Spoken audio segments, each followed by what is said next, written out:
உலகம் முழுக்க போரின் சத்தம், எண்ணெய் விலை உயர்வு, கப்பல்கள் தாக்குதல், ஹார்முஸ் ஸ்ட்ரெய்ட் மூடப்படுமோ என்ற பயம்.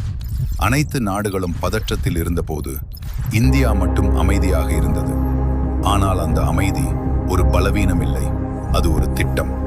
2006இல் இந்தியா 27 நாடுகளில் இருந்து மட்டுமே எண்ணெய் இறக்குமதி செய்தது. இன்று அது 40க்கும் மேற்பட்ட நாடுகளாக உயர்ந்துவிட்டது. அதாவது ஒரு நாடு சப்ளை நிறுத்தினாலும் இந்தியா நிற்காது.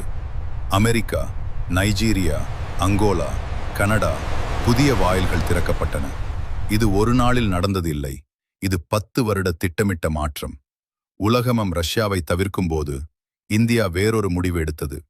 டிஸ்கவுண்ட் விலையில் ரஷ்ய எண்ணெயை வாங்க ஆரம்பித்தது.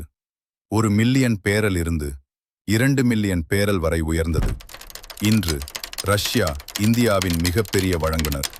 அது மட்டுமில்ல, உலகம் முழுக்க எண்ணெய் ஹார்முஸ் ஸ்ட்ரெய்ட் வழியே வரும்போது இந்தியா என்ன செய்தது தெரியுமா? அந்த சார்பை குறைத்தது. 55% இருந்து 70% வரை ஹார்முஸ் இல்லாமல் இம்போர்ட் செய்ய ஆரம்பித்தது. அதாவது ஒரு பெரிய நெருக்கடியிலும் இந்தியா தடுக்கப்படாது. 7 வருடங்களுக்கு பிறகு ஈரான் எண்ணெயும் மீண்டும் வந்தது.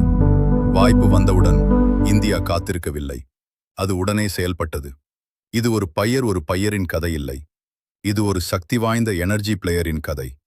உலகின் 4வது பெரிய ரெஃபைனிங் நாடு, 5வது பெரிய எக்ஸ்போர்ட்டர் இந்தியா இன்று ஒரு எனர்ஜி ஹப்பாக மாறிக்கொண்டிருக்கிறது.